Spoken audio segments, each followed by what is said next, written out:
Close your eyes. Go on. Now, I want you to imagine 65 million years ago, a sun rising on a brilliant, vibrant world. A home to many, just about to start their day.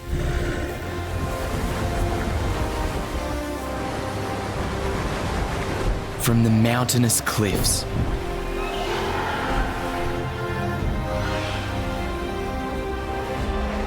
to the distant shorelines,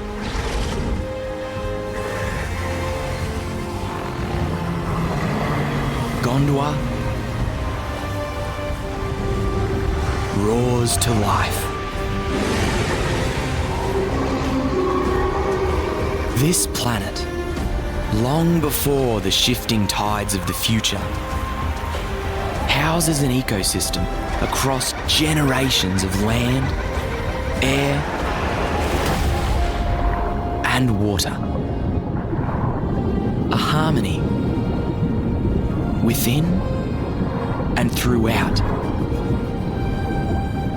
existence.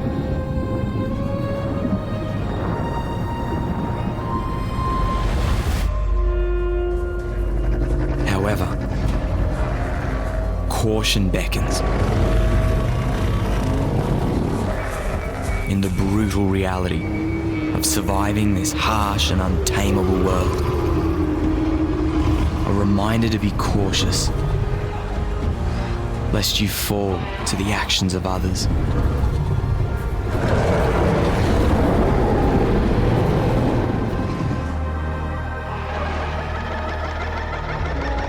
All of this has been lovingly recreated for you. Choose who to be.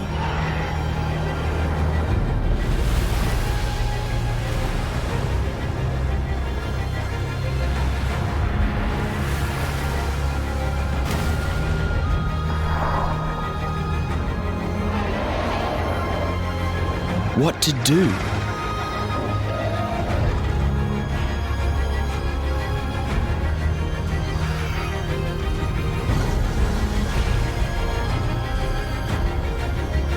Where to fly.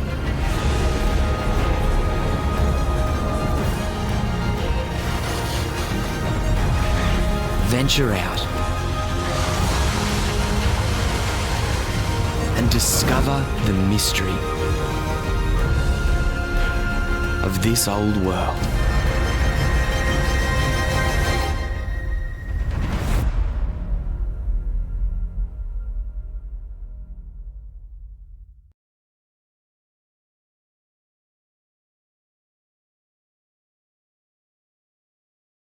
All right. Hello. This is the Stop Killing Games stream. There's a lot going on today. A lot I'm going to go over. I've essentially been asked to come in and host until members of parliament show up to talk about this. So I'm essentially buying time for the movement, but there's plenty to go over without that. I guess, yeah, the big news is the EU Commission has come out with their answer. And unfortunately, it's about what I expected. They're not going to propose new legislation. They didn't clarify the law. Not really. I'll get into that. Or rather, their clarifications have contradictions in them. So, if you saw some of the previous videos, the Euractiv, the journalistic outlet, essentially reported on this a year ago, and it's pretty much all aligned with that. So all evidence concludes that that the EU Commission made up their mind a year ago, and it's like we've been talking to a wall since. There was almost no point because all the evidence for how extensive the problem is didn't matter, though they included that in the statement. The current remedies for customers getting reimbursed not working, that didn't matter. The legal arguments didn't matter. And as I understand, I don't think they talked to the game developers union either. So My opinion on this is, uh, as a bit of a layman, but I know a little more than I used to, is they're not doing their job. And I'm not saying that because they came out with a negative kind of opinion for it. It's because, see, the problem with this whole situation, see, my alternative goal for Stop Killing Games has always been to just, not the main goal, but just an alternative, is to get clear answers on what the law is and do we have protections or not. And that's what that that wasn't done today. So and I feel like that's sort of the part that's their job. Their general message is that, well, they had several messages. We'll get into that, but that there's that let's just kick this to the courts. If there's a problem, the courts will handle it because there's existing laws on the books that cover this. Well, the problem there is nobody knows what the law is. See, that would only work if this was a scenario where the law is pretty clear. The judges know how to handle it, and we just need to let the system work. Well, that hasn't been the case on this. I mean, this practice has been going on at least since 2010 or 2013, depending on how you measure it. And the law still doesn't have an answer for this. Plus, in the real world experience that we had, before we had the official campaign launch with consumer action on the crew, before that we essentially had scouting parties of like dozens of volunteers in countries across the EU contacting the European Consumer Centers Network, which is how the European Commission recommends you resolve this. Well, the answers we got back were all over the place. The dominant answer was we don't know how to deal with this. This is coming from the regulators. So that's a situation that's kind of screaming for clarification, even if there was no new law. But so we brought that up with them actually during the commission answer. Like a quote from their answer is the commission is committed to ensuring a high level of consumer protection. So we asked, well, what do consumers do if the regulators don't know how to handle this, like at the ECC network or the local consumer protection agencies? And their answer was, we don't know. So consumers have a high level of protection, but we don't know how they're protected, essentially. And I'll get into the details of that. I guess before I do that, one thing I want to say is I am so glad we've been making inroads in Parliament. So do not be discouraged by this answer whatsoever. It's what we were anticipating, and unfortunately, it's exactly what happened. So we can still go ahead and get inserted into or amended into the Digital Fairness Act. We have majority support in Parliament. Everything's still on course to go through with that. So this is just kind of exposing that the EU Commission is just being a roadblock on this. Oh yeah, okay. So why I think they're not doing their job? Okay, so let's say they're again. You might think, oh, I'm just biased and don't like their answer, and I am biased, but that's not why I think they're not doing their job. It's because let's say they came out negatively against this. So they said like, okay, yeah, we realize there's consumer protections, but there's special circumstances with video games that make them exempt or something, and clarify that. Then they'd be kind of doing their job and giving clarification on the law. Instead, they're saying, okay, go to the courts in each individual country and do it. Well, that could create fragmentation because what because the courts are going to all have to look at this individually. That's going to take up so many more resources and time to do it. And they might come to different conclusions. Whereas the EU Commission, part of their job is to sort of create harmonization in general policy among the member states. So, like, okay, I'm speaking totally theoretically here, but like, let's say France looked at this and they decide, yeah, you know what? The games that are structured this way are really more like digital goods, so that they need to conform more to what digital goods laws on those say. But then let's say Germany looked at it and they said, well, we don't think they're digital goods, but the fact that they're not telling you when these games end and they can shut them down anytime, no, that's not good. We need to have laws regarding that. And let's say, I'm just making all this up, but let's say Ireland looks at it and says, no, I don't think this rises to the degree that these other directives affect. I think because you signed the contract, that's the law essentially. This other stuff doesn't apply, so we're just gonna go with that. Well, those are three completely different answers to the same problem, so that's gonna create fragmentation across the board.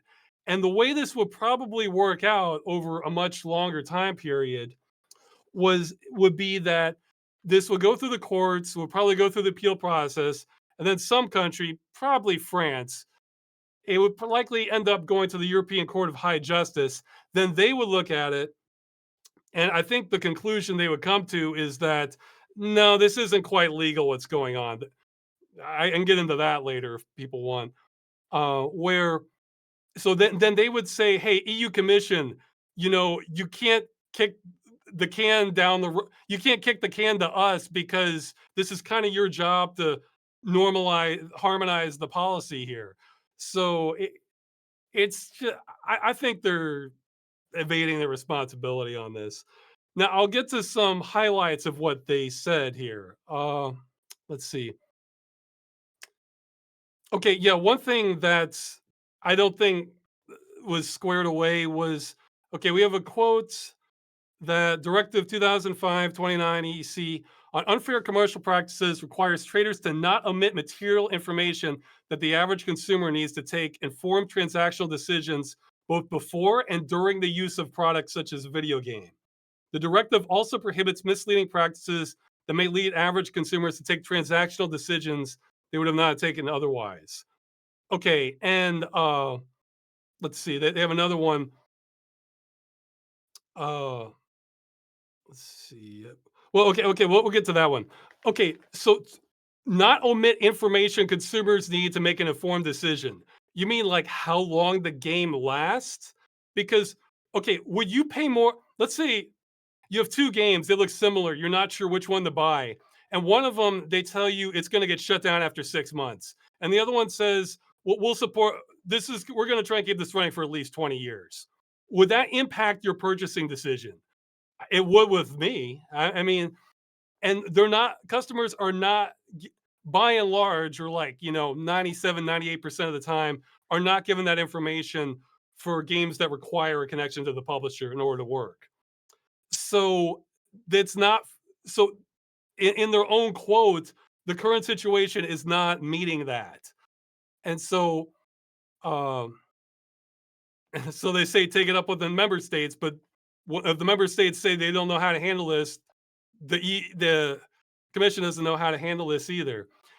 And let's see, I had some other notes. Oh yeah, the uh providers of digital content or services are also subject to the Unfair Commercial Practices Directive, which requires them not to omit information. Again, uh, these requirements also apply during the term of the contract. For example, once a provider has decided to discontinue a video game, the directive requires them to inform consumers accordingly, as this information could affect their transactional decision, for example, regarding in game purchases.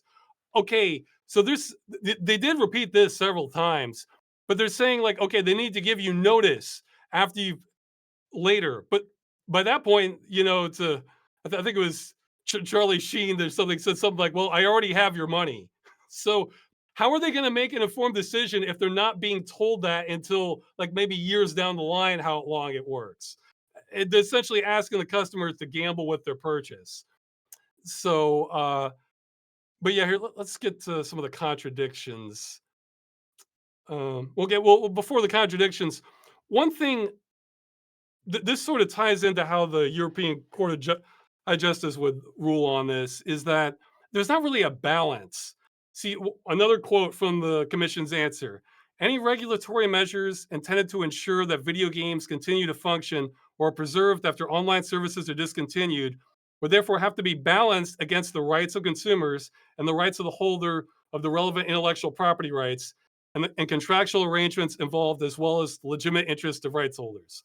Okay, so the customer is not told how long the game will last, even though that's completely within the control of the publisher, and they're not entitled to keep the game. Where's the balance? Well, like, what rights does the customer even have then? Like, if they just want to keep the game or get informed about the purchase, there's no balance. And this kind of ties back to arguments I've seen on copyright, which the commission threw a few in there. On copyright, I think there's been some sloppiness on the industry. Like I've talked to multiple intellectual property rights lawyers on this, and so there's a famous court case that kind of ties into this somewhat called Nintendo versus PC Box. It was about this company making mod chips, I think. And what it said, the conclusion of it was that there needed to be a balance. Now, most of that balance is going to be skewed in favor of the copyright holder. So most of the time, that means what the copyright holder says goes. And I think a whole lot of lawyers out there have gotten like maybe a little too comfortable in something that's maybe true 97, 99% of the time, but not 100%. And our issue exists almost solely in that 100%, in that 1% there, because we're saying that, okay, you have to, the copyright holders, okay, I'm saying, almost ready. I need to wrap up. Okay, I didn't get to half what I was going to say. The last thing I want to mention is the California bill, unfortunately, is under a bit of assault since I made the last video. There's going to be information later. If you are in California, by all means, try and find the link on that. And you can email your state senator on it. Okay, so they might cut me off at any time now. So I'll keep talking until they do. I was told half an hour. Okay, you're live. Hey everybody, so just shortly me, so you don't get confused, right next to me is Ms. Walsmann, who we have the honour that is hosting this conference and this room for us, so thank you very much, very kind of you. Hello. And she's going to make an opening statement in German, so don't be confused that suddenly you have a change of language in the full video, which we're going to upload after this conference. You'll have a translation. The Germans in the comment section, feel free to do the translated job. Ja, einen schönen guten Tag, alle, die uns am Livestream verfolgen. Man könnte meinen, dass heute kein guter Tag für das Vertrauen der Bürger in unseren demokratischen Prozess auf EU-Ebene ist, aber das nur auf den ersten Blick. Zuerst danken wir einer Bürgerinitiative mit 1,3 Millionen Unterschriften für die Bürgerinitiative Stop Destroying Videogames. Hat die Bürgerinitiative es geschafft, ihr Vorhaben auf der EU-Ebene vorzustellen im Europäischen Parlament. Und nun wäre es an der Europäischen Kommission gewesen, dazu einen Gesetzesvorschlag zu unterbreiten. Wozu? Das werden wir gleich erklären. Dazu ist es nicht gekommen, was ich sehr bedauere. Aber jetzt ist es die große Chance für das Europäische Parlament und es ist nicht das erste Mal, dass die Steine durch das Parlament ins Rollen gebracht werden. Und Sie können sicher sein, dass wir hier eine Rechtslücke haben, die wirklich eine ist, denn ich selber arbeite im Verbraucherschutzbereich, auch mit Eigentumsrechten betraut. Und hier ist ein Ansatzpunkt, dass öffentliche Gesetzeslücken geschlossen werden können und gleichzeitig wir aber keine Überregulierung produzieren. Für mich ist klar, wer bezahlt, muss das Produkt grundsätzlich nutzen können. Das ist eine unverbrüchliche These. Und wenn ich ein Videospiel kaufe, darf nicht faktisch zu einem jederzeit widerrufbaren, darf das nicht zu einem jederzeit widerrufbaren Nutzungsprivileg werden. Das heißt, ich habe als Käufer ein Recht darauf, dass das, was ich erworben habe, auch funktioniert. Und Verbraucher erwarten ja auch berechtigterweise, dass das erworbene Produkt nicht nachträglich funktionslos wird. Das stellen wir aber gerade fest, dass die Situation so ist. Und hier besteht eine Regulierungslücke im digitalen Binnenmarkt. Und das europäische Verbraucherrecht beantwortet bislang nicht eindeutig die Frage, welche Mindestrechte nach dem Erwerb digitaler Güter bestehen eigentlich für den Verbraucher, für den Nutzer. Und ich glaube mal, das ist eine entscheidende Frage und die muss unionsweit gelöst werden. Wir arbeiten immer stärker mit digitalen Rechten, digitalen Plattformen. Der Binnenmarkt ist ein digitaler, zunehmend wird er. Wir haben gleichgestellt den analogen und den digitalen Markt und deshalb müssen wir auch dafür sorgen, dass nicht allein Transparenz herrscht, sondern auch, dass die Verbraucher ihre Nutzungsrechte, ihre Käuferrechte ausüben können und Produkte, die sie erwerben, auch nutzen können. Wir tun das aber auch mit Augenmaß. Denn man darf auf der anderen Seite auch nicht vergessen, dass natürlich auch diejenigen, die Produkte herstellen, nicht unbedingt eine ewige Pflicht haben, Dinge auch nutzungsbereit zu halten. Und deshalb müssen wir über Rahmenbedingungen reden. Und die Bürgerinitiative betrachtet auf der einen Seite die geistigen Eigentumsrechte, die geschützt bleiben müssen, aber auf der anderen Seite eben auch die Leistungsrechte, die der Verbraucher hat. Und dazu müssen wir einen Ausgleich schaffen. Und diesen Ausgleich, das betrifft nicht nur Videospiele, sondern das kann Musikrechte, Markenrechte, Software und anderes betreffen. Und deshalb sage ich mal, hier ist Handlungsbedarf. Wir werden in Zukunft noch viel mehr im digitalen Bereich Gesetzgebung verabschieden und unterbreiten müssen. Und deshalb ist Handlungsbedarf. Und nicht jedes Spiel eignet sich natürlich für eine Offline-Variante. Aber die Bürgerinitiative hat ja auch Möglichkeiten vorgeschlagen. Sie fordert überhaupt keine unbegrenzte Herstellerunterstützung. Ziele sind praktikable End-of-Life-Lösungen, also Offline-Modi, Freigabe privater Server, technische Patches oder andere Formen der Weiternutzung. Wir müssen uns nur damit beschäftigen und diesen Anspruch vertritt man zu Recht und deshalb ist die grundsätzliche Frage, die es zu beantworten gilt und wo wir die Frage an die Kommission stellen und auch das Parlament, vielleicht auch mit einem INI-Bericht, dort durchaus auch nutzbringend agieren kann. Welche Rechte haben Bürger an digitalen Gütern, für die sie bezahlt haben? Das ist die Grundsatzfrage und ich glaube, hier an dieser Stelle will ich sagen, stehen wir bereit, das als Parlament aufzugreifen. Das ist eine spannende Frage, das ist eine Zukunftsfrage, die wir diskutieren müssen. Und letzte Antwort oder meine mögliche Aussage dazu, die entscheidende Frage lautet eben nicht, ob nur die Verbraucher oder die Entwickler Recht haben. Das Entweder-Oder ist hier nicht zielführend. Die Aufgabe europäischer Gesetzgebung besteht eben darin, beide berechtigte Interessen in einen fairen und pragmatischen Ausgleich zu bringen. Aber es muss geregelt werden, wer für ein digitales Produkt bezahlt, darf nicht schutzlos dem einseitigen Entzug seiner Nutzungsmöglichkeiten ausgeliefert bleiben. Und da haben Sie mich an Ihrer Seite und da unterstütze ich gerne die Bürgerinitiative, weil ich möchte, dass diese Frage rechtlich für immer geklärt ist. Dankeschön. Wonderful. Hello and greetings to everyone. My name is Lukas Sieper. I'm a member of the European Parliament for the Party of Progress from Germany.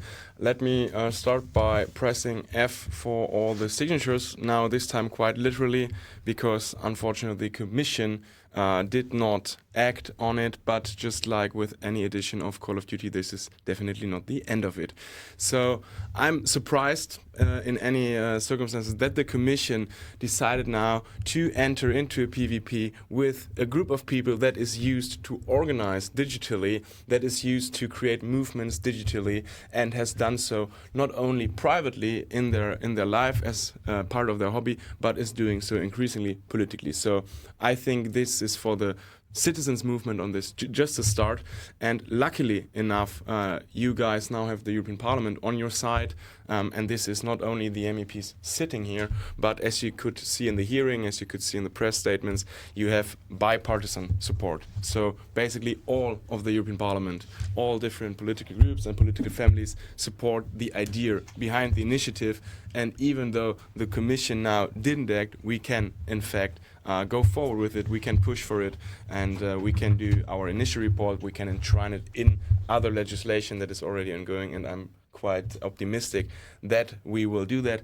Now, why I am supportive of this whole thing and how I envision it, I was playing a wonderful online game called Mount and Blade Warband Napoleonic Wars, which ran for years and years and years after the company who was not longer able to support it, actually not willing but not able to support it, and therefore my personal life for many years relied on what this initiative actually wants. It's just information for the players, it's the obligation to not just turn the servers up without saying anything, and it's the possibility for the community to build their game forward, even if the support ends. And I think this is a reasonable approach, bringing together the valid interests of the community, of players, and of industry. And therefore, I say the Parliament will definitely make sure this will happen. It will not be an easy thing. It will not be a quick match. It will take a lot of time, as it always does, unfortunately, in the European Union. But what you guys can do is you can keep pushing. You can organize yourselves even more in forums, on social media, and you can express your support for the MEPs doing it. Because in the end, the best thing that motivates MEPs, that motivates politicians, is public supports. It's the best loot. So please do that, and we will not let you down. And to the Commission, I can just say GLHF, and we will see you next time.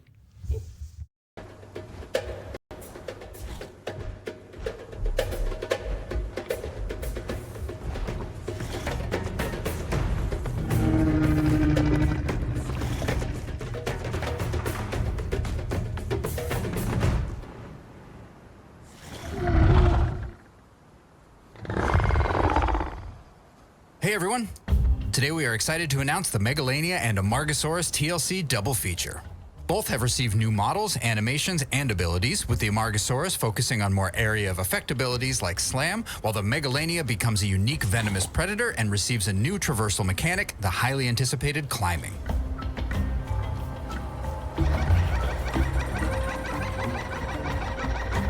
Climbing is currently in its early stages, with the Megalania being its first adopter.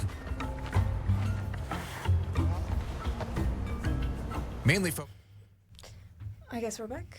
We can get started again. Hi everybody, I'm Catarina Vieira from the Greens EFA from the Netherlands. And nice that all of you are joining in this live stream to chat about the latest developments of what we heard from the Commission. And I guess I would like to start with, so you've been disappointed by the European Commission, welcome to my life. No, but for real, this I was hearing, like I couldn't hear the entire live stream, but I was hearing in the beginning when Ross was explaining it and his feelings and so on, and they're legit and valid, but I just want to really start with saying don't get discouraged, and this is not really the end of the road. And it is a point that, you know, the Commission is a body that has a direction of travel, and then we are politicians who influence the direction of travel, and you are people who influence the direction of travel. So this is not the end of the line whatsoever. And maybe to just, I mean, glancing over their response, two things really stand out to me. First of all, I was quite annoyed by the publishers may stop supporting these servers. We know, you guys have, like the initiative has said, that's totally fine. It doesn't mean they have to keep the servers alive forever. It means someone should have the right to do that. And second, to say that there's already terms and conditions for terminating the contract and consumers must be informed. Yeah, everyone sells their life away when they accept terms and conditions. So I don't think that's really valid, and I don't think that's really fair. That being said, I think, even though this is about video games right now, what I think this to me personally reflects, it's a repeated account of how the Commission, unfortunately right now, is much more on the deregulation agenda than on the regulation agenda. So it's much easier to bring stuff down, stuff that has been there to support consumers, but also to protect the climate or to hold companies accountable. And it's much harder for us to make the fight and to make the case for things that actually protect people and improve people's lives. And this is an experience that I can tell you very clearly does not end at the video game space. In fact, it's pretty much our whole life as parliamentarians.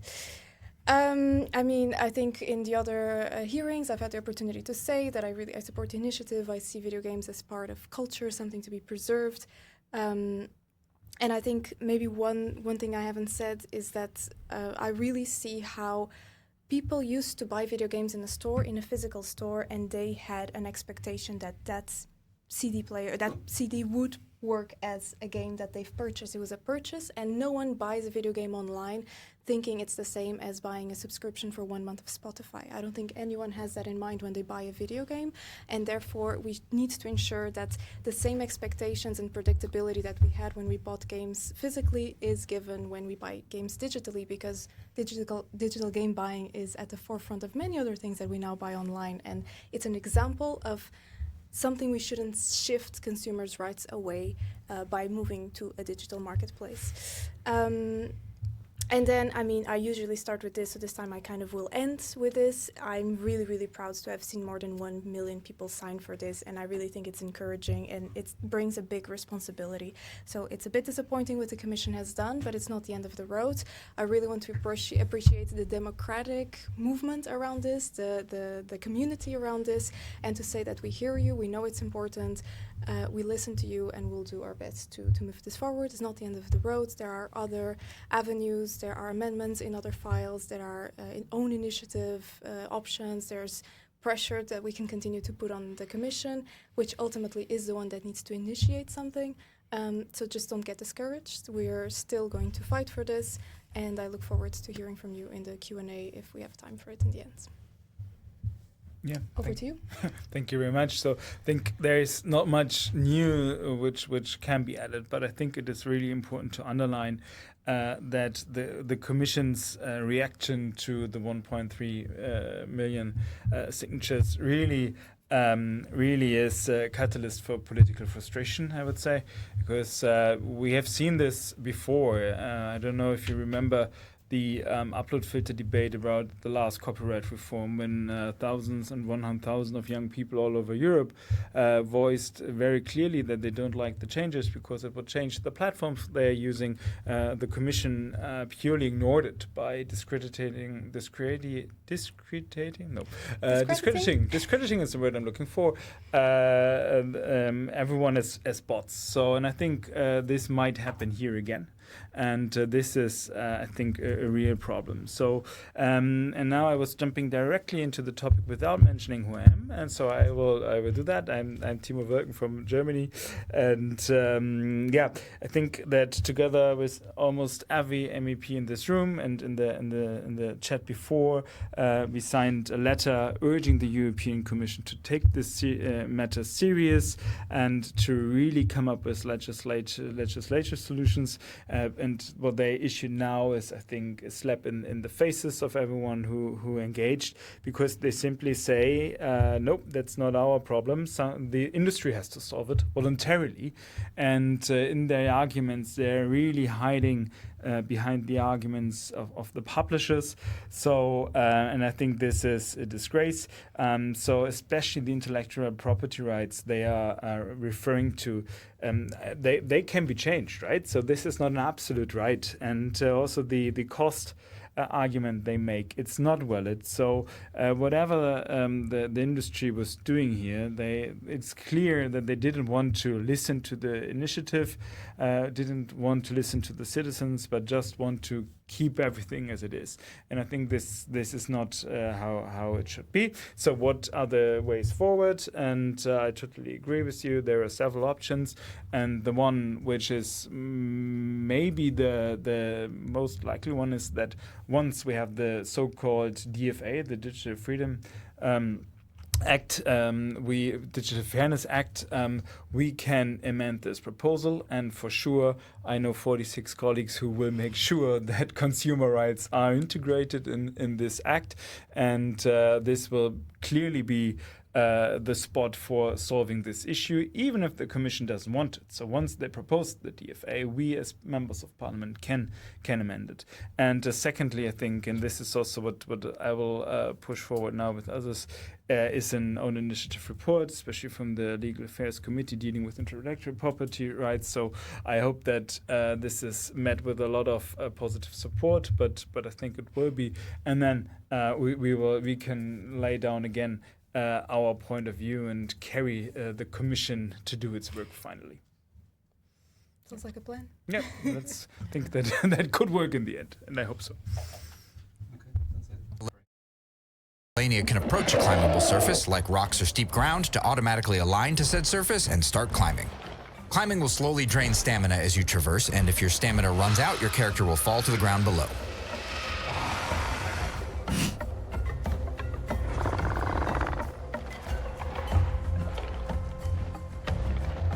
If you climb up and over the edge of a cliff, your character will automatically transition back into walking, making it seamless to move across uneven terrain. As mentioned, this is the very first pass of the basic foundations for climbing in Path to Titans, and we'll be continuing to improve on this mechanic over time based on your feedback. So be sure to let us know your thoughts. With this TLC, we have also done a bit of work to update the Venom status effect. Venom still behaves as before, however, we have implemented a new phase of Venom buildup. It works similarly to how the Fracture and Bone Break status effects currently work. When a creature is affected by Venom, it now fills up a percentage bar. The more Venom stacked up, the greater the impact. Then, when the target has enough Venom built up, it can be attacked by certain abilities, such as Megalania's new Enervating Bite, to apply the Enervated status effect. Enervated slowly drains a large amount of stamina over time and also prevents stamina recovery. It's a very powerful effect that can cripple creatures that rely on stamina for abilities or need stamina to quickly flee from danger. Currently, Megalania is the only creature that can apply the Enervated status effect, making it quite a unique ambush predator.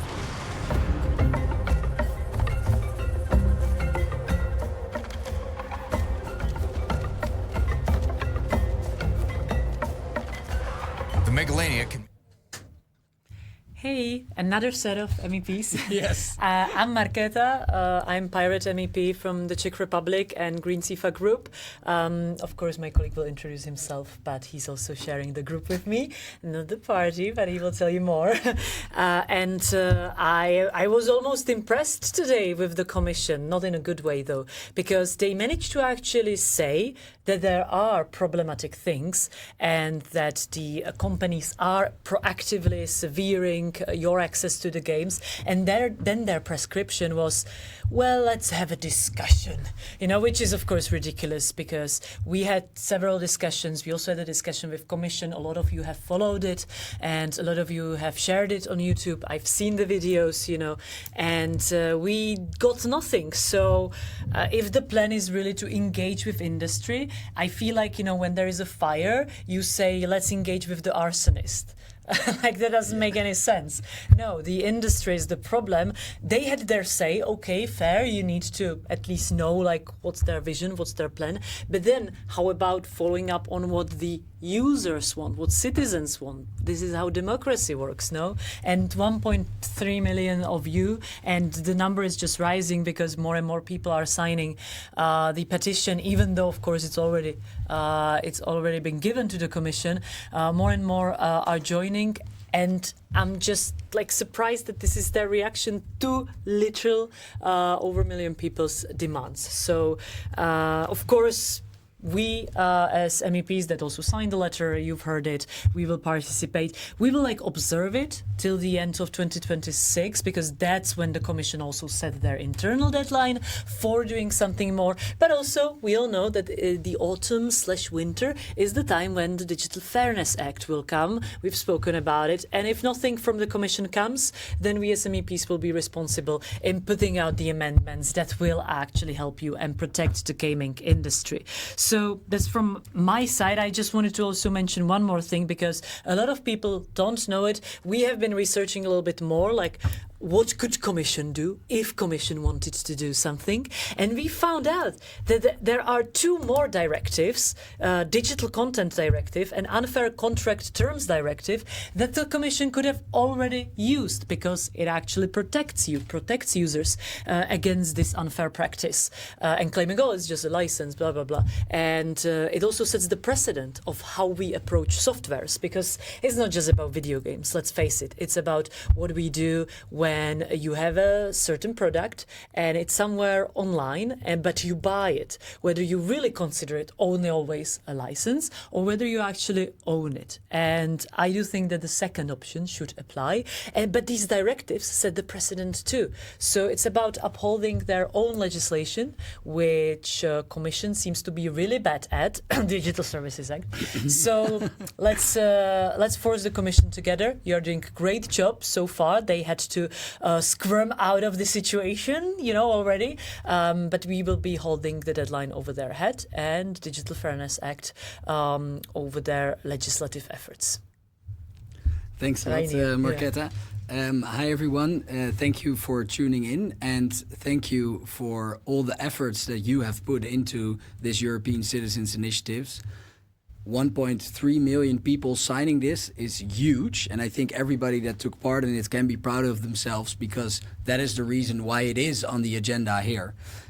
We care about it, but without your initiative, it would not have been as much center stage as it is now. So thank you for that. My name is Reinier. I'm from the Netherlands. I'm a member of the European Parliament for Volt, a European political movement. And I care deeply about European democracy. And that's why I'm so happy that this initiative came from you, not only because I care about gaming, but also because I think a vibrant European democracy requires your participation. And that's also why I was equally disappointed with what I read from Council. As you may have heard from my colleagues before, it's not a surprise to be, from the Commission, it's not a surprise to be disappointed by Commission proposals. But if I read that they now see no legal obligation to keep games playable, they see no possibility for that, I'm a little bit annoyed because I think those possibilities are there. So they want to engage with the industry by the end of 2026. And then there's two small things that could be a silver lining to an overall negative message. And that is that they want to create this code of conduct about how to approach it. I mean, it's better than nothing. And secondly, actively enforce some of the legislation that is already there. It's better than nothing, but it's still a disappointment for me, because I was hoping that they would go a lot further. And I also think that your European Citizens Initiative does not require anything unreasonable. It is also in the interest of anybody who loves gaming that there is a vibrant gaming industry that can also make products that are commercially viable. But in the Citizens Initiatives, it says it needs to be left in a reasonably functional state. And that is definitely possible. Just look at Minecraft, where this is being done. So it also, for me, indicates that we have a serious problem with the European democracy. It is not functioning good enough. And one of the examples of this is that in every parliament, it is normal for the members of parliament to have the right to initiate legislation themselves. So in any normal parliament, we could propose a law that then, if it finds a majority, becomes the law. However, in the European Union, this is not possible. So we have to wait for the Commission to come with laws. Still, this does not mean that we will not do anything.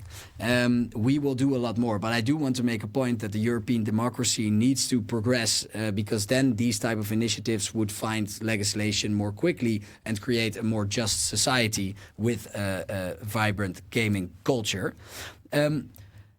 I'm also quite hopeful because of the 1.3 million people that signed this petition, that put their time and energy in it. I'm also hopeful because there are a lot of examples where the European Union actually created laws that protect consumer rights. And I think that track record is an indication for me that we can also make it happen here. But it will not happen by itself. It will require from all the colleagues in the European Parliament that we're here to file amendments in this Digital Fairness Act that is coming up later this year.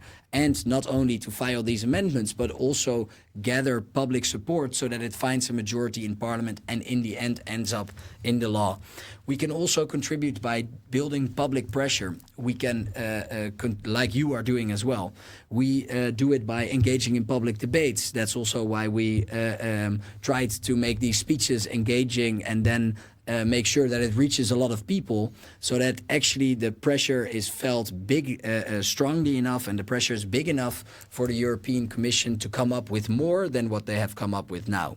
So let me end with what I started with, and that is thank you for everybody that has brought it up till here. This is not the end for us. It's the next step to keep pushing, and I hope we can push together.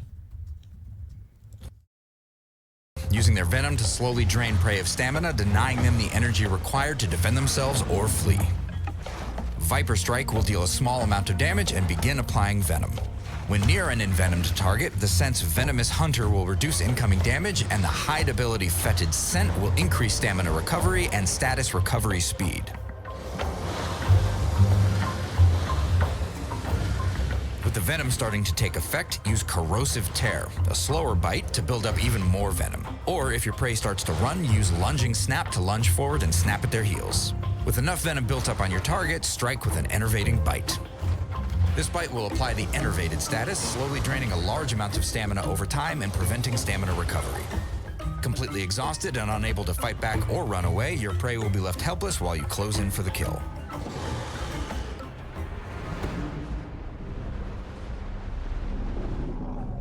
To complement the new climbing mechanic, the Megalania has been given its first set of new abilities. These abilities will allow players to specialize in climbing and aid in using it either as an escape or for ambushes on others below.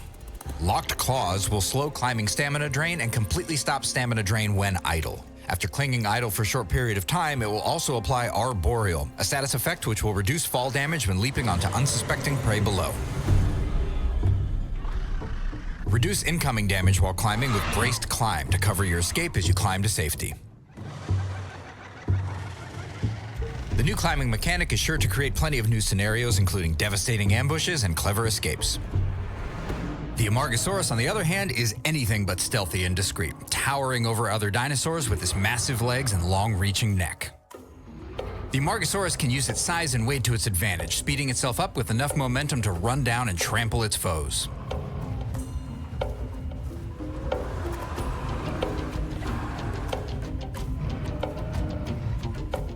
Slow down your enemies with Disorienting Bellow, a call that makes them fumble up hills and increases their fall damage. Then lure them near edges where you can use Knockback to send them tumbling.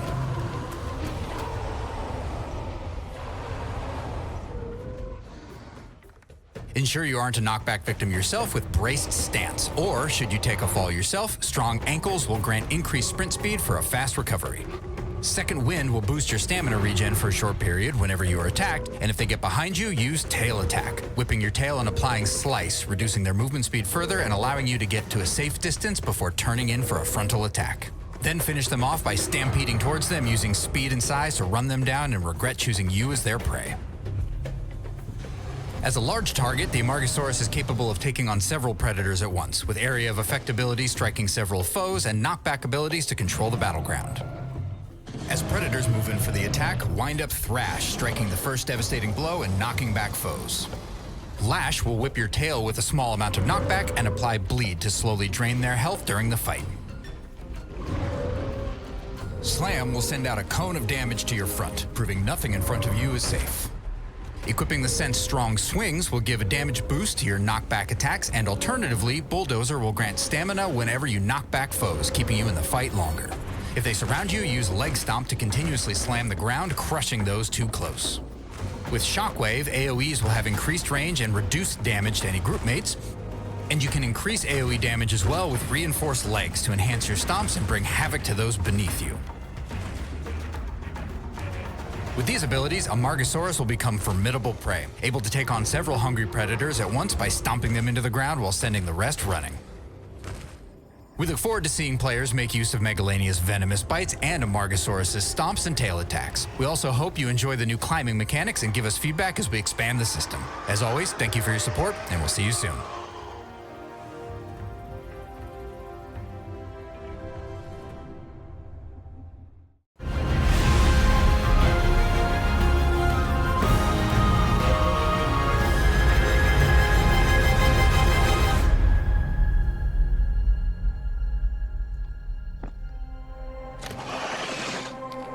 These are our first moments. Hey, don't know head over. Okay, welcome back everyone. As you can see, I now have 3 MEPs at a time here, so +1, great. We're pretty much at the end, but we're going to do Q&A as we did in all the other streams. With me sitting here, I think are the most prominent MEPs so far in the entire campaign. Each one of you making very, I think, great speeches. I thought we are chosen by who made the funniest remarks in the plenary. we could also argue it was also a clown show, and that was the reason everyone watched it, I guess, if you want to go that way. But I think that were actually great and actually enriching Parliament, and I think that I want to give this kind of as a chance to explain how did you come up with them. Catarina, let's start with you. What was the idea? What was the moment you thought, okay, let's use 16 memes of the internet in one speech? Oh, that speech, yeah, because we had two. Yes, you had two, but I think that let's start with this one. Yeah, We can talk about that. The night before, at around 9 o'clock in the evening, I was sitting on the sofa, and my partner told me, tomorrow there's going to be this thing about the video games, are you going to be there? And I was like, doesn't sound like my line of work. I work very much on human rights and trade, so not on video games, not on the committees that are responsible for the initiative. But my partner was like, this is really important and you should really go there. And I jokingly said it would be a fun side quest. And then from then on, we started coming up with all of these puns and all of these. And at some point, I'll admit, we were just Googling like video game references as well. But I think, look, I would say out of all the references, and it was a lot, I would say at least 3, or I'm not a big gamer, at least 3 or 4 are things that I just know because it's internet culture. Like, if you were a teenager or young adult 10 years ago, take an arrow to the knee, has nothing to do with a video game. It's just something the internet says and everyone knows about it. So a lot of those things to me were just like things I knew about and I didn't necessarily knew came from video games. Others were quite obvious, and the others we Googled, and it was more of a, to be honest, it's nice to do, and I told this to Reinier and I think to Markéta at some point, it's nice to step outside your normal area of work and your bubble and the things you always do, and yeah, go do something fun. And this is both important and fun, so why not? That's the right attitude. Yeah, you told me your partner was like, oh, I saw your colleague Markéta on the street. Yeah, because later I came like, home. how do you know her? That's the thing. Later I came home and I opened the door and I hear Markéta's voice. And I'm like, what's happening? Even at home? Oh my God. And he was watching you guys' live stream with Markéta, so... Oh, that's cute. So we had MEP's husbands watching our live stream. Okay, Reinier. Yes, I actually first heard about it through Catarina because I was inspired by her speech because I loved it so much. So you copycat, is that? In a way, but sometimes you can call it copycat, no, or you can was call unique. it It was inspiring. Inspiration. Yeah, inspiration. So then I have a group of colleagues and we make speeches together. And I said, okay, we're going to do a speech about this. And normally I work on defense, digital affairs and democracy. And I'm also the father of a 1-year-old girl, and we recently moved to thank you very much. We recently moved to a new place, which is like a house where we can grow a family. And then my parents dropped by, and my mom was like, okay, remember these old boxes that were still in our house? Now you have a house that can fit these boxes. So she gave me all these boxes, and what do I find there? My old Game Boy. And then I looked at the back and the game was Donkey Kong, not actually Pokemon. But when we thought about the concepts of the speech and how can we reach as much people as possible, my goal is always to try and make a point on content, but wrapping it in something entertaining because then it reaches more people. And then we thought about 2 options, or 3 actually, Pokemon, Mario and Zelda. I'm a big Zelda fan, and I I didn't want to buy the Switch 2, but now this Ocarina of Time remake is coming, so maybe I now have to buy a Switch 2 to be able to play it, but at least then I will own the Switch 2. And if the online games are being taken down, then that's the opposite of actually owning it. So I thought, okay, where can I find the best reference in actually owning a game? And I thought, oh, I found a Game Boy recently. This is now 30 years later. I still have it. And then decided to go that way. But I was in a jokey mood. So when I woke up, the first thing I thought of was that... You did it. I did it again. I was told not to. You did the thing. Yeah. Okay, last but not least, Markéta. With you, we actually had multiple speeches, just like with you. I think all of you actually did, made multiple ones, some of them very present. Feel free to choose yours, just give some context because we have so many. Yeah, I was actually thinking we are talking about the main plenary debate when we had the commissioner telling us that they will look into it. You know, I think it was like 2 weeks ago, something like last plenary. And that one actually, well, a lot of you have written in there that you remember me, thank you. But I'm actually one of the people who have been supporting it almost from the beginning, since I knew about it like year and something ago. Yeah. And then when you brought it into the parliament, I was sort of there from the day one, from the first streams. So I will admit it, I actually coordinated with them my speech because they were in the meetings with the commission. Us European parliamentarians, we can't, peasants. So I didn't know about all the things that the various people on the meeting said. Self-confidence, is it? Yeah, we're Pirates and Vault. We have a lot of things, points of criticism towards the democracy levels in institutions. That puts it mildly. Yeah.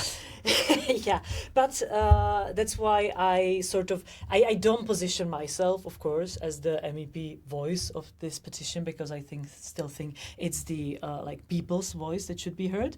But I brought to light the internal information you had from those meetings, what the people said, and now what the Commission claims to be doing. So I was calling out people, which I enjoyed quite profoundly. And you could do it super well with the Pirates reference, because you were saying, at the end of your speech, you were like, just saying, which I found brilliant. Yeah, that wasn't actually in the speech. That was so good. We prepared also the speech with my advisor, and then I was reading it, and I was like, come on, I need to edit. So that was my edition. It was very good. It was very good. It was my favorite part.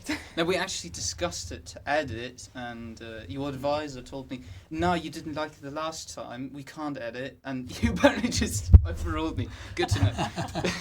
Wonderful. Okay, I think that sums that up quite well. Now we want to actually go into Q&A, which means you can ask questions. We just before we turned on the camera again, we discussed that you sometimes have the issue that you ask a question, everyone answers the question. Instead, if you can, direct the question at one specific MEP. I'm going to try and balance it out that everyone gets a chance answering some questions. If you don't remember the name, say simply left, right, or purple hair, black hair, whatever. We're gonna figure. We are quite different. Yeah. In terms of hair. We're all in the same political group, though. Yes. Oh, true. Actually, everyone has green, right? Yeah. Everybody's part of the green group. Yeah.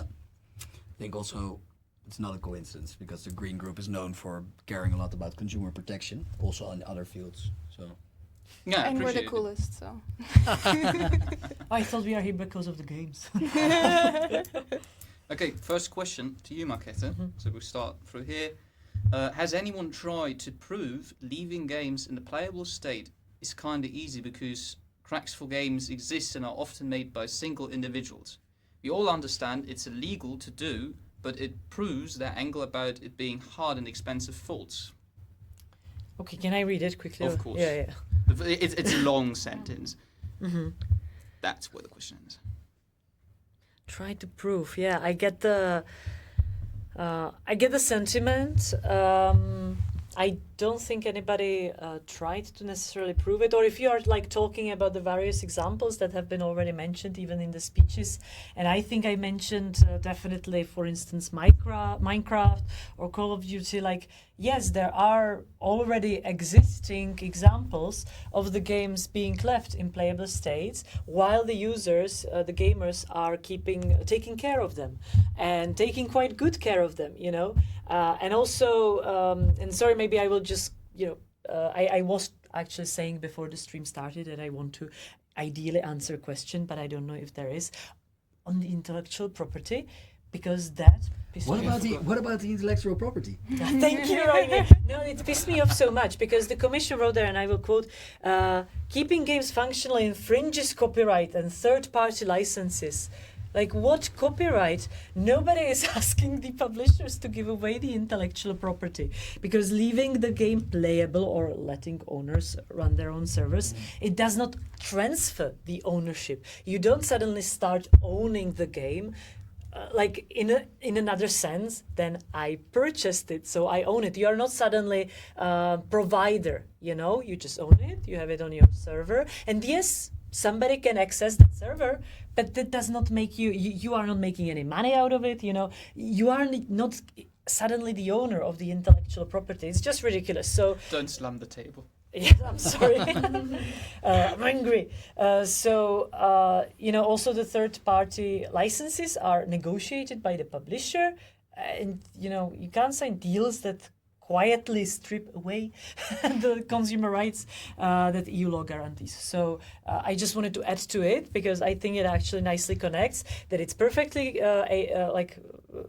possible, and we've already seen many examples of such games existing.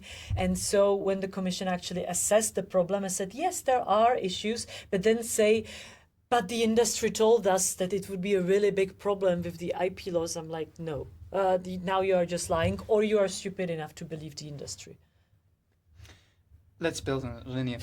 I think that is a good setting point. You're always talking about, especially with Volt being a pan-European party, about reform of the European Union. Yes. What we've seen here pretty clearly, we had a European VGE, the Video Games Europe Lobby Organization, had a meeting 13 days before this answer by the EU Commission.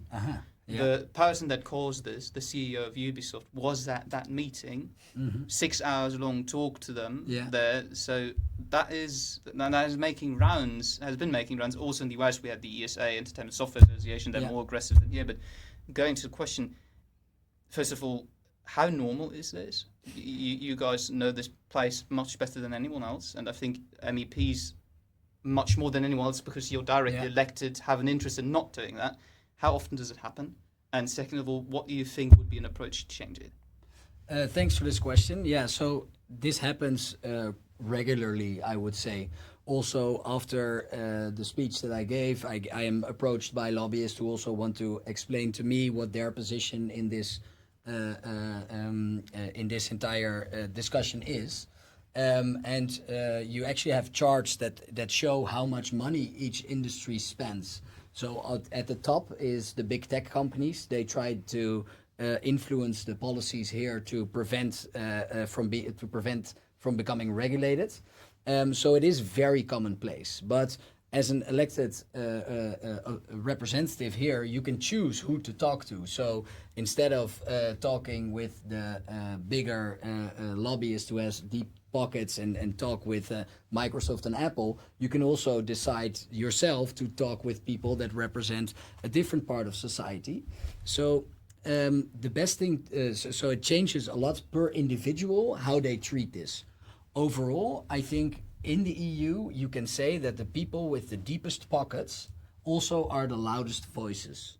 And that is something that I think should change. And the best way to do it is to actually bring more public scrutiny to the European Union. So more journalists, more live streams where these type of things are discussed, because the more it's out in the open, the more also the people that are inclined to only listen to these big companies and representatives and lobby groups of big companies, the more they are inclined to be more careful and not only listen to the loudest voices.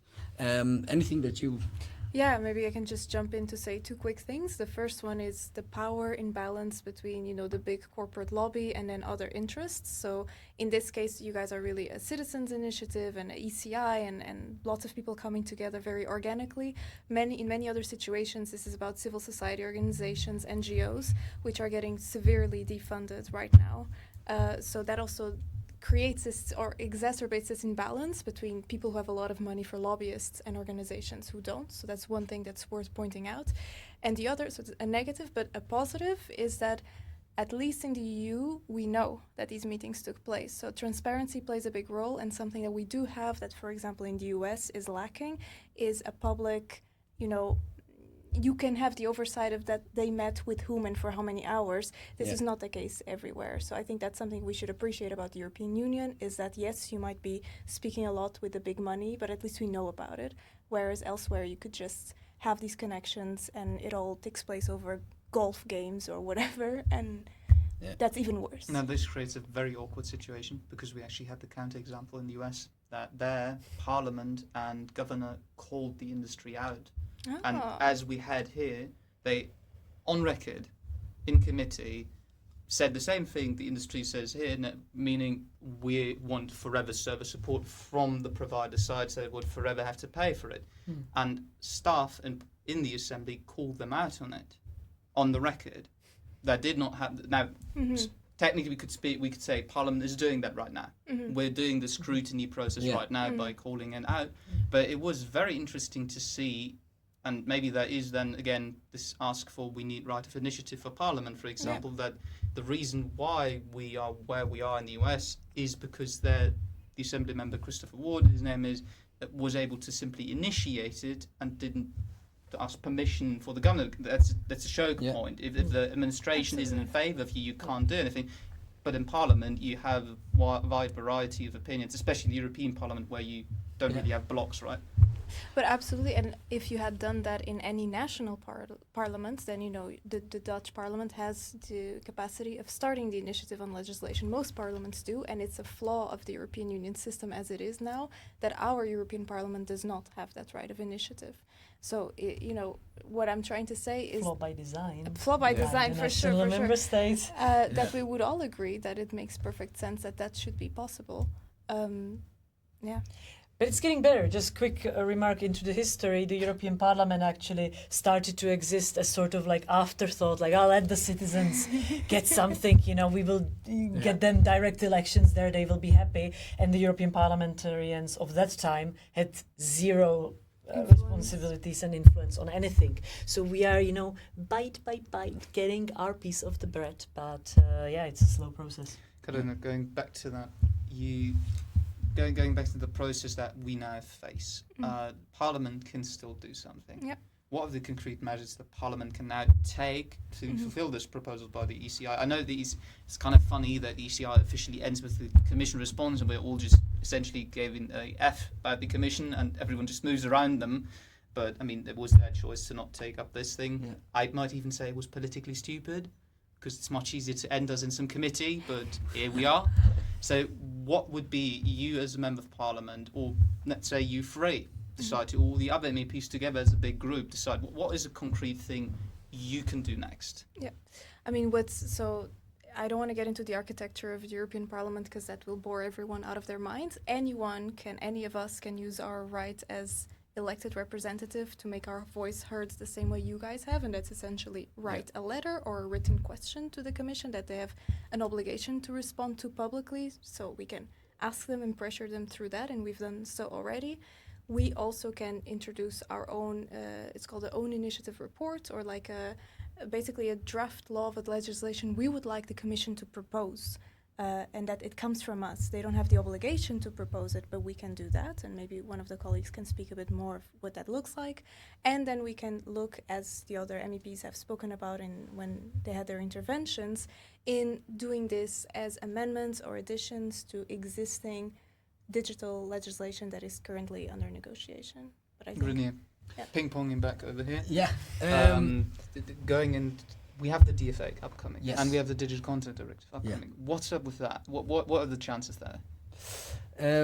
So within the Internal Market Committee, I focus more on the coming up Cloud and AI Development Act. So I must admit that I do not know all the details of the Digital Fairness Act. But what I have heard is that it will be possible there to come up with amendments that go into the direction of preventing games from being killed.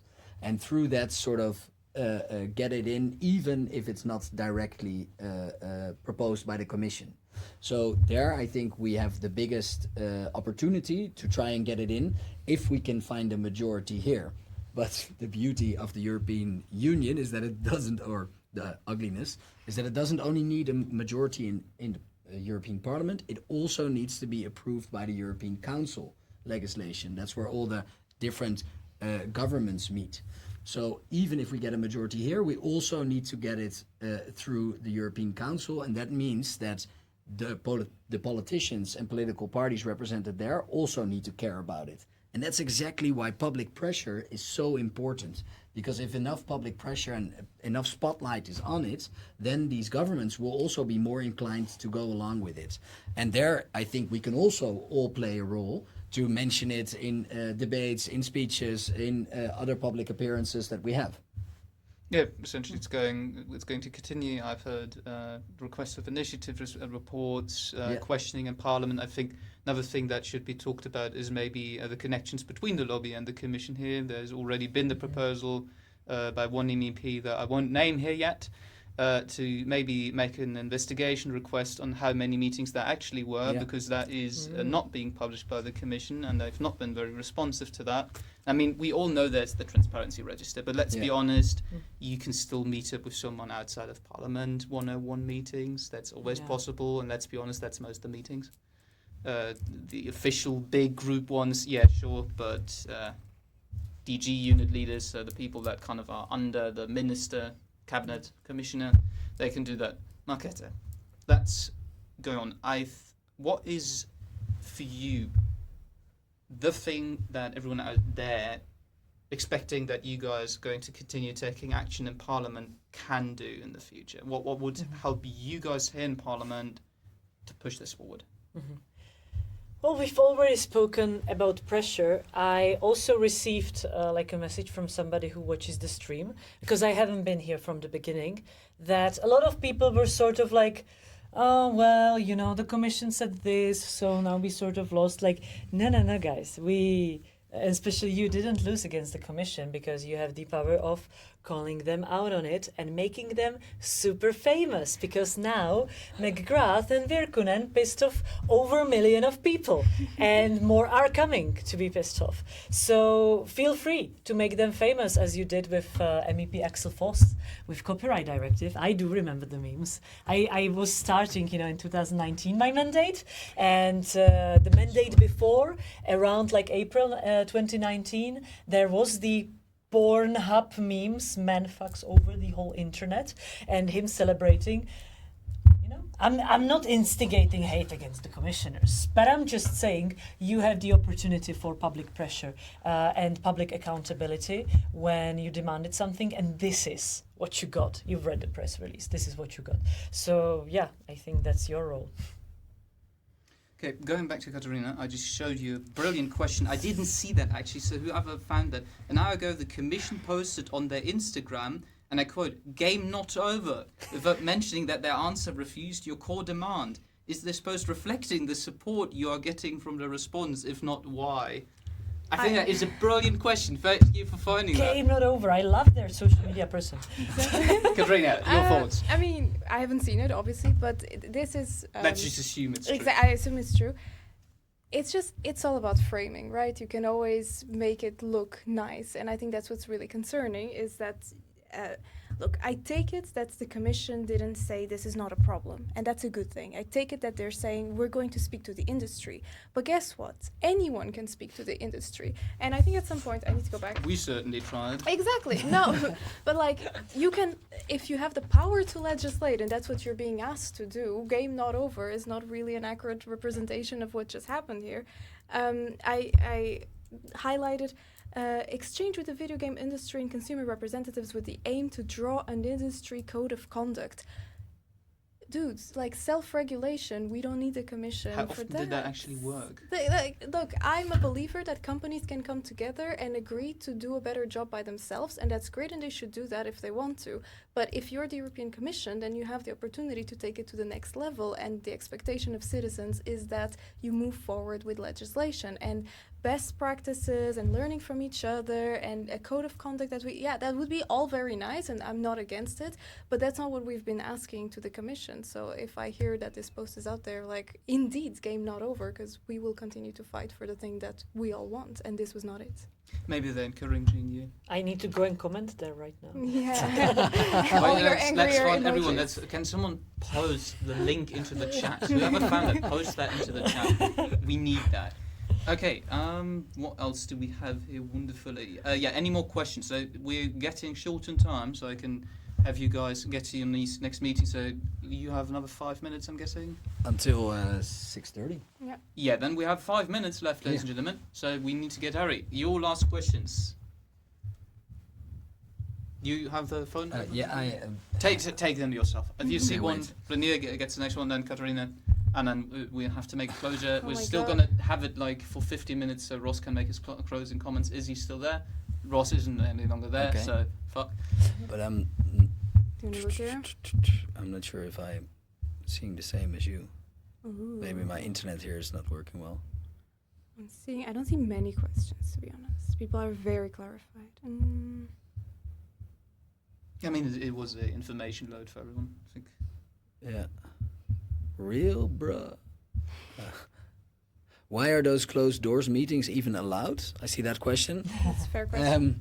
It's a fair question. I think there's also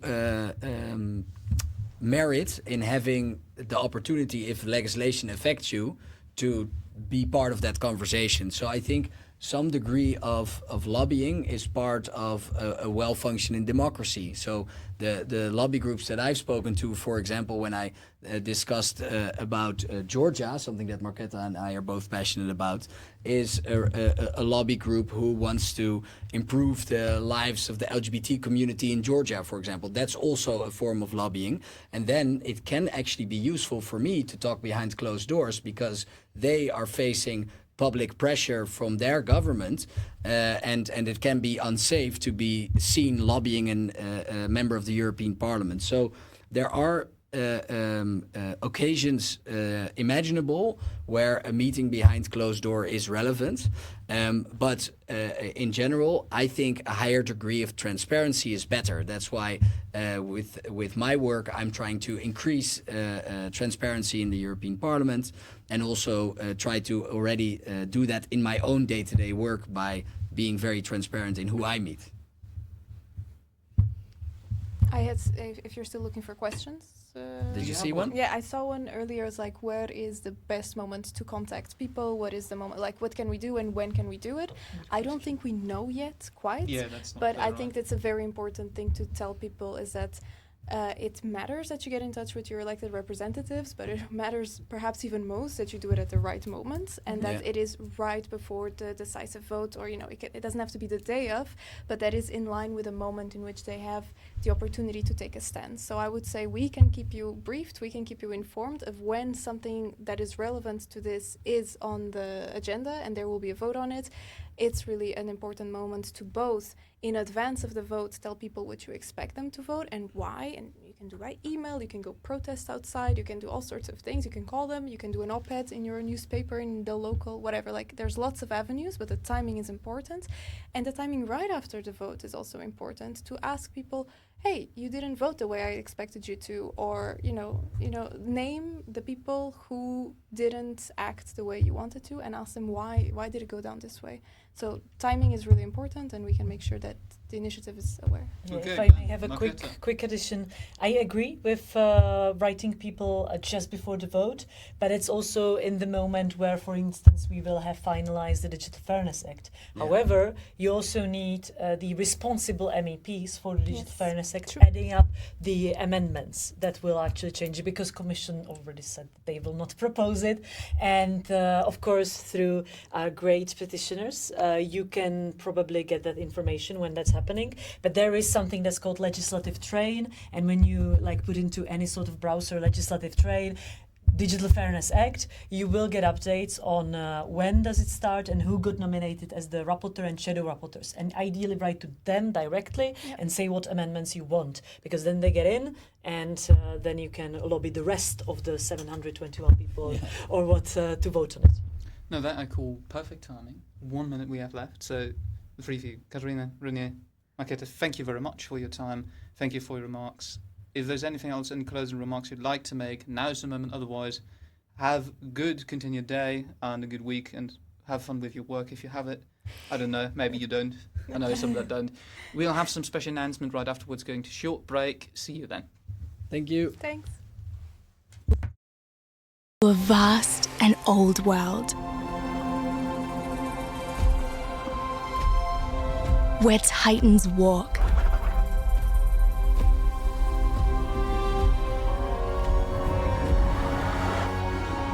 and wonders fly.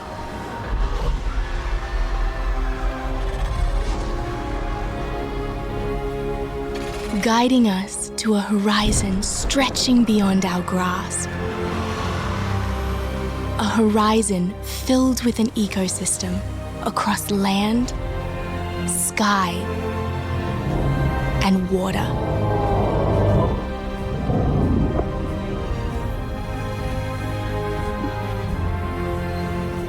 Connecting all of us throughout Riparia.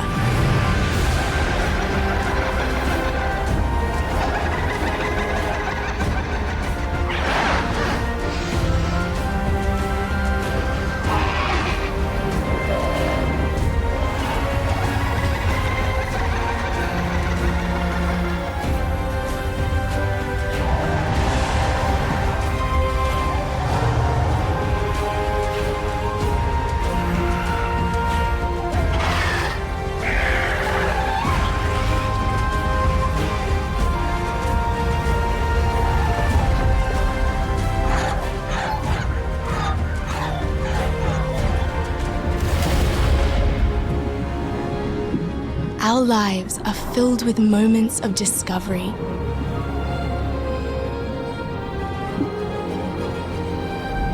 Of joy.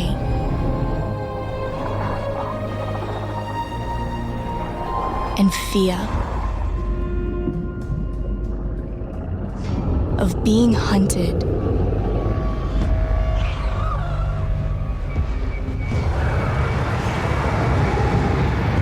As we try to survive.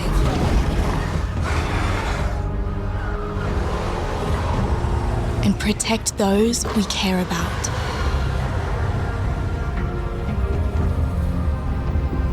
Sometimes we may fail.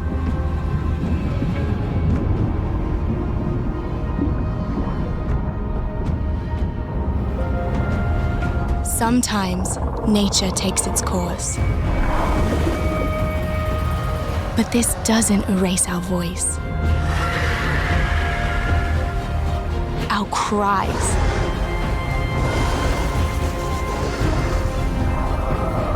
Our hope. That one day, far into the future,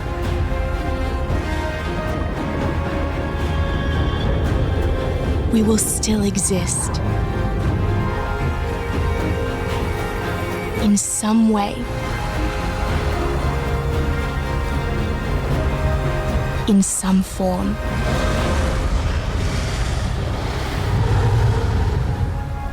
That you will keep us alive. Wondering how we dreamed. How we lived. How we played. Whether we shared your curiosity. How the wind felt on our face.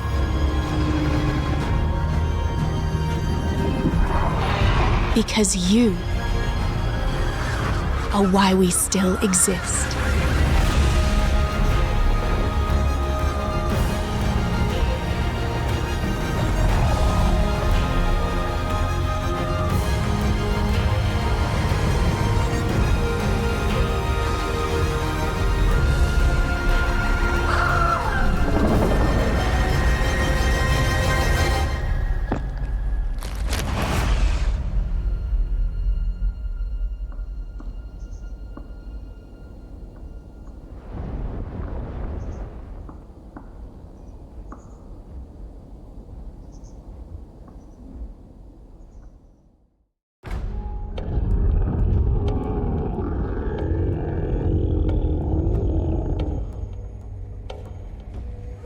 Hey everyone, today we are excited to bring you the Kaiwekia TLC.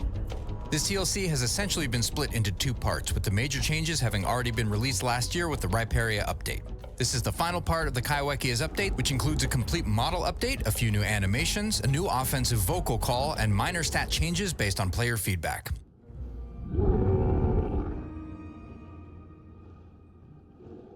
The remodel gives the Kai a more paleo-accurate appearance with a shaped snout and outward-facing teeth, perfect for catching fish in the deep. There are 3 subspecies that have different tooth arrangements, including a typical short-toothed version, a long jagged tooth species, and a wider filter-feeding style arrangement.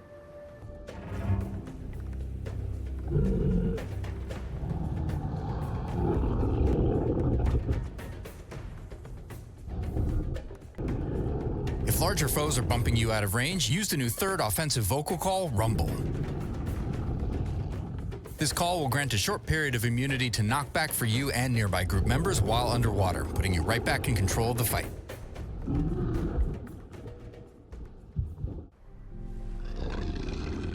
To give the Kai more personality, we've updated some older emotes, including a shorter generic call that's less disruptive when chatting, and brought 2 new additions, Spin and Front Flip.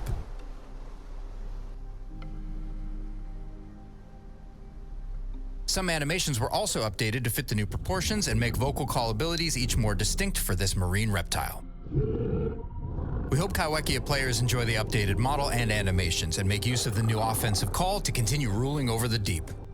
As always, we'll be listening for your feedback, and we'll see you soon.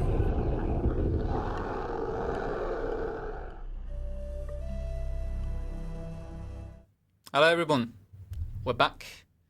This part of the stream or conference is kind of making some closing remarks because I think officially the ECI now is over.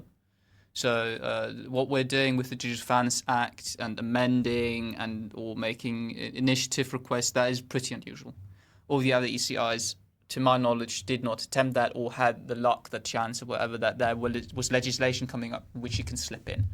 So we're doing something that isn't normal, or I would even say isn't supposed to happen within the ECI process. And I want to focus and mention to everyone that is only seeing this now or wasn't keeping track of Stop Killing Games in recent months and even the year.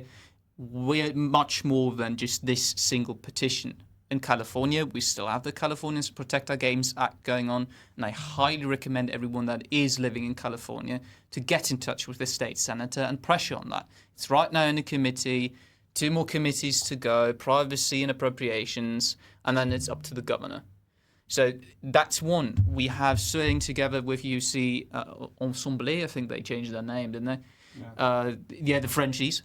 Who already sued Ubisoft. We're preparing more petitions. We're at the UK petition, and we're where we are. So we're definitely not stuck. I would go as far as saying we're on very, very good track at the moment.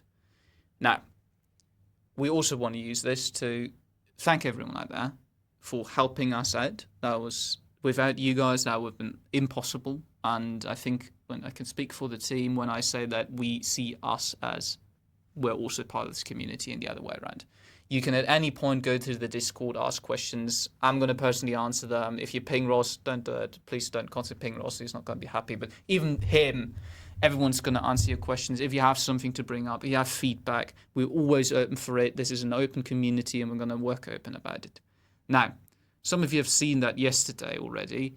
We have a new thing going on, which is called SKI. I don't know if you remember, some of you guys, about a month ago, we signed a letter with the likes of Mozilla, Amnesty International and other groups on the Online Safety Act. Especially the Brits under you and the Canadians will know that that is right now being very present, curfews being talked about, shutting down YouTube if you don't ID, these kind of things. Now, Stop Killing Games isn't on that. And we have a clear mandate from you. You guys told us to focus on this single target issue, so we're going to do that. Instead, we founded a new separate project, separate movement, in which we're actually having a lot more support from the get-go. No to ID, Open Rights Group, Progressive Victory, and many, many, many more. So we're going to take this on, but not going to take the charge in it. Stop Killing Games cares about this because games preservation and games are built in community. And if Discord is being shut down, or most of you are leaving the platform because you don't want your data leaked, just like we had with Persona and 75,000 of you guys got your data leaked. Yeah, it's just not okay. And we also need to think about, is hosting private servers, keeping up these games, is that then even any longer feasible? Because if we go through with this stuff and don't do it responsibly, we're going to end up in a situation where hosting private servers or continuing infrastructure, all these security concerns, cybersecurity concerns, those are suddenly becoming real. The scapegoats of the industry has suddenly become a reality. Now, of course, there's much more to this. I know that loads of you are going to think, well, this is about surveillance. Another one is going to think about the meta lobbying in the US Congress, that is to reinforce platform control. We can think about how Schlepp on Roblox exposed this. how they knew for an entire decade and didn't take action, how people like Asmongold talked about this for 2 decades. They knew they didn't do anything for 2 decades long. And now suddenly they're using children and young people as an argument, even though they ignore them in any other area. Housing through the roof, we're having constant crisis. This isn't supposed to be some kind of political memorandum right now. I'm just trying to tell you guys, this is serious. We're taking it serious. We know this is nuanced. We know there is no easy solution to this problem. That's why we're not going to do this alone. And that's why Stop Killing Games is going to continue focusing on the single target issue of ensuring games preservation. And parts of the team are going to, with their knowledge, help out in the SKI project. Till we have this done, till we have a law, till Parliament enforces this. And that's the important message we're going to get out to you guys. Thank you for watching. Thank you for tuning in. I have one question from the audience for you. One question from the audience. Yes. Oh my God. Who exactly is spearheading the SKI project? That's the entire point. As I said, no one's going to spearhead. It's a group project. It's going to be a coalition. It's going to be many people, as the SKG community is. It's not Ross is spearheading this. I'm leading operationally. I'm here in Brussels right now. It's Tiago that does the tech. It's you guys, millions of you guys, signing on petitions, sending emails. So no, there is no this person or this person is spearheading it. We're trying to help organise. We're trying to help with our knowledge, but we're not going to spearhead this because Stop Killing Games is a single target issue. Within the discussion, we're going to express our concerns within our issue, and others will take part and take care of those issues that aren't affecting us.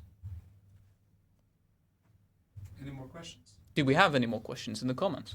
I mean, we can do another Q&A. What does SKI mean? Stop killing the internet. Okay. Any more? Will there be available video later on this topic? When you go to the website or when you type into the internet, Stop Killing the Internet, you will find that there is a timer going.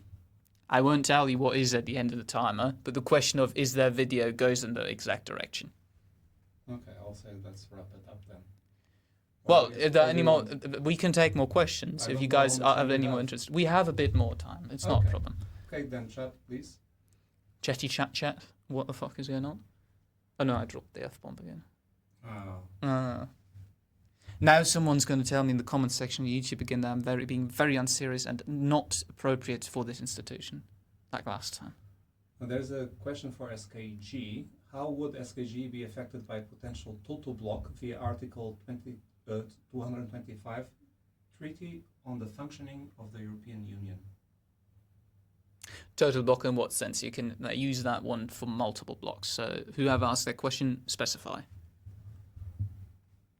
Otherwise, take another one and we're going to go back to that one later. What is the next move going forward? What are our main plans? So let's talk Stop Killing Games first. What we're going to do next is I'm going to talk to a lot of these MEPs tomorrow. We're going to prepare and think about elections and proposals. We're going to copy some of the Protect Our Games Act stuff from California and make ready some kind of compromise that we can amend then later into the Digital Fans Act. But obviously, it's not flawed yet. It's not here yet. We don't know exactly how it looks like. And also there is, when you trust the leaks, the Digital Fans Act is clustered with age verification and chat control. So there's also like things about, do we want to be in such an act? Do we want to be affiliated with such a law? But that's the next step for the European Union. For California, it's much more concrete, since we're in the midst of legislative process. For California, our job is making sure, helping to refine the bill with the Assembly member Christopher Ward. And on your side, it's, if you're in California, writing emails to them and anyone else, keeping up, helping us out. We're going to do another recruitment drive actually pretty soon, because our team is getting too small for all the efforts that we have to take on. So if you're interested in helping out, swap on the Discord, ping Whitehorse. Yeah. He's going to love it. Yeah, love it. Yeah.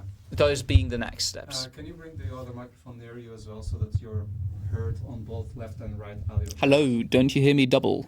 Tell us in the comments. No. Each microphone is a separate audio channel. Wonderful. Another question. Other questions? Otherwise, I think it's time for a wrap up, isn't it? Would be an initiative in the future to stop copyright strikes on YouTube, Twitch content creators. Big ask, but I'd love to hear your thoughts. That's a difficult one. I mean, it's pretty off topic, so let's do it quickly. I think what is going on with the copyright strikes is already illegal. I'm very much sure, at least in Germany and in France, that is illegal. The ECI, we just saw what happens if you try to show the commission if something's illegal, what the reaction then most of the time is. So, but that doesn't mean we can't do something on it. Keep in mind, Stop Killing Games is a single target issue. Until we're done with it, we're going to focus on it. But what is after that? We've been having talks about simply transforming into the gamers association, whatever group, movement. And with SKI, we're already technically talking on a new topic, even though we're focusing on the stuff that's still within our single target issue. Okay. Been reading about the CRA, which does mandate certain kinds of security updates for software alongside end-of-life support plans. Wouldn't SKG be able to use it as a bit of inspiration? Absolutely. In relation to the Digital Market Act, companies that share significant market control over a platform are gatekeepers. Would it be possible by any of you to amend it that Sony, PlayStation, and Nintendo are considered gatekeepers as well? I mean, then you also have to mention Steam, and I know how many of us don't want to go at Steam, to be honest. First of all, Jesus, why do you guys know so much law? Like, what? Our audience are MEPs. Amend it, again, with single target issue. So, stop killing games? No. Stop killing games in 1 year if we actually have some kind of concrete law or a decision by a court? Maybe. But not right now. In relation to the SKI, I have a comment that our focus shouldn't be on the children thing about the SKI, because it doesn't really matter at this point. What matters is that parents should be the ones who manage their kids' access to the internet, not government. I think the big problem, and that's why we chose to not spearhead this as SKG, and why we formed such a big coalition, is because I guarantee you everyone in the comment section is going to have a different opinion about on whom the focus should be on and whom to blame and who's at fault. I think what we all can recognize is the internet has been as horrible and getting more and more horrible, also but not because of corporate greed for 2 decades, and politicians didn't do anything about it. So now they're doing it very suddenly, and I think it is reasonable to say that it is at least weird to talk about children but not with children, because if you ask them, they do not agree. Just holding parents accountable is also unfair. Algorithms, and I think it's also important to press, algorithms and the way these platforms work, addicting you to them. Crack doesn't only work on children, it also works on adults. So we need to look at a lot of things here. That isn't SKG's entire job. We're going to have loads of opinions and loads of different approaches to this problem, and there isn't a single simple solution. But I think there's a single ask. Make the internet and use the internet to make the world a better place, and not either control it or make your data currency. I have a very good one. I particularly like this one. A very good one. For the SKG. For SKG, yeah, go. Why does the EU ignore planned obsolescence when it comes to games, but seems to acknowledge it when it comes to other products? Did everyone hear that? Yeah, I think they heard Okay, wonderful. Your question, I mean. Yeah, me reading it. I mean, you guys have to imagine, I've been running around the entire day, coordinating with the MEPs, so when I set into the conference with them, I expected the answer. Like, the entire strategy with the Digital Funds Act, we've been going for a year, so we've pretty much been knowing for a year, but why are they doing that? I think it's a mixture of, I think it's lobbying. Let's be honest, it's lobbying. It's about lobbying always sounds, I know that a lot of people imagine lobbying as a very malicious thing, and sometimes it is, but lobbying is actually pretty straightforward. It's just, do you have a physical, personal relationship with someone that you can talk to frequently, yes or no? We've been here for less than a year. These lobbyists have been here for at least 15 years. they set the frame, and we certainly noticed that it was incredibly difficult to change that frame. When we talked to MEPs who didn't have any contact with the lobby at first, we were able to set the frame, and then the lobby came in and they failed. So it's one who first talks to someone, who talks the most persuasive way, and then it's simply, are you able to pay for loads of people that live in Brussels or Strasbourg that can walk to the EU Parliament and talk to people? It's that easy. You don't even need to be able to talk very good. It's just, are you talking to them or are you not? If I don't tell you how bad something is, you do not necessarily know. In follow-up to the Article 225, is there a chance Digital Fairness Act additions will be blocked by the Commission? The Commission cannot block additions. The Commission is out of the process once it's proposed. Then it's only Council and Parliament. And what that follows up is the so-called trilogues. Trilogues is when Parliament and Council need to get along and agree on what they're actually going to put into law. Commission has the job of moderating that. So from a technical law perspective, Commission has no more partaking in this process but moderating. But everyone that actually knows these institutions knows that the Commission isn't always actually keeping up that principle. So technically, yes, they could interfere down the line, but I think it is much more likely that we're going to have much more struggle between Council and Parliament if there's differences. Commission is, for the most part, now out of the process. I would be more concerned about what the lobby is going to do next. On the topic of laws, the right to repair seems related to this issue, SKG. Yes, some members of Parliament brought it up in the committee meeting that we had. Yes, absolutely. It is relation to rights to repair, but you see, the Commission does not agree. In relation to the Digital Fairness Act, how long will the DFA take to debate and amend when it lands in the EU Parliament? We're talking about the EU here. We negotiated the deal with Argentina, like with the South American countries, for like 20 years. So this is the EU. Can be everything from 3 to 2 years to 2 decades. I would make a reasonable guess and say 2 years. People are complaining they cannot hear my question, so if it's okay, I'll jump next to you. Or... Sure. Okay. That question was about how long is the DFA going to take to amend that. That was the answer. EU is a bit weird, a bit wacky. Oh, I can actually see your questions. Hello, everyone. Yo. I'm going to scroll down. I want to see the chat. Hi. Yeah, that's Tiago. He's been tech guy. Scroll down. I want to see chat. Yes, Give me chat. You have a mic. Yeah, but let's go on the center. Sorry for the lack of preparation for this last part. Yeah, this is not a bit improvised. This was not. It's totally improvised right now. So go down chat. I want to see chat. Yeah. Okay. So go. Where's chat? Okay.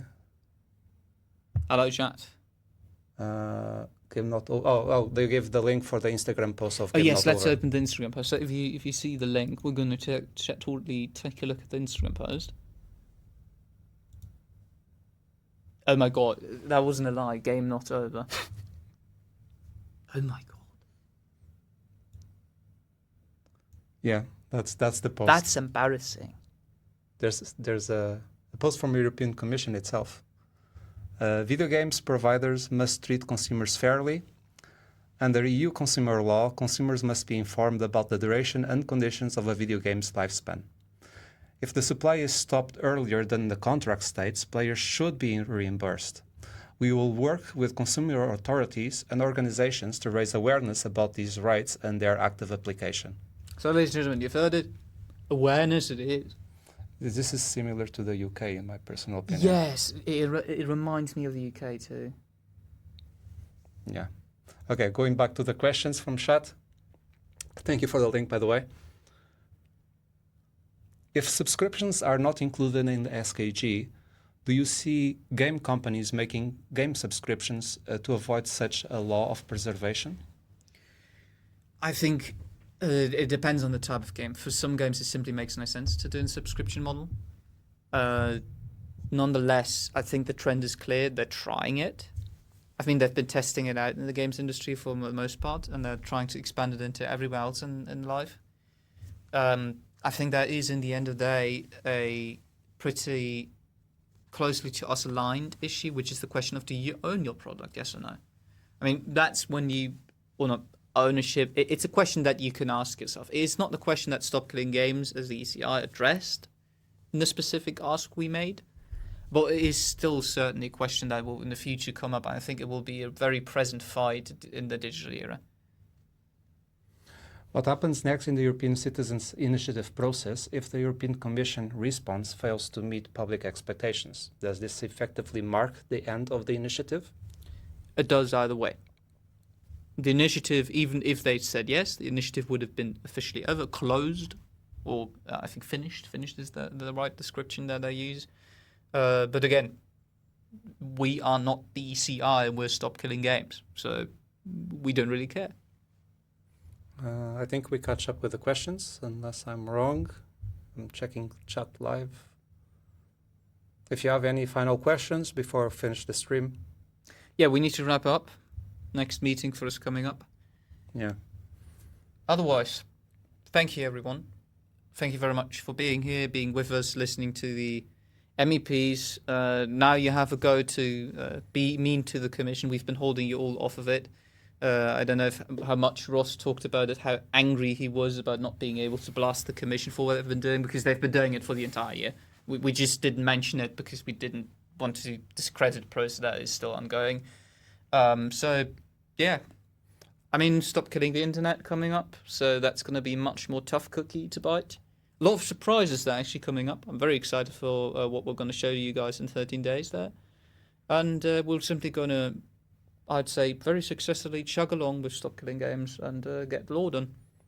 Okay, so to finalize, I would like to say again, thank you to all of the community, all the people that signed, all the people that couldn't sign but reached out to others that could, because all of those signatures that got verified is what allowed us to get the exposure that we needed, allow us to make the connections that we needed, that allowed for the SKI to eventually now being started.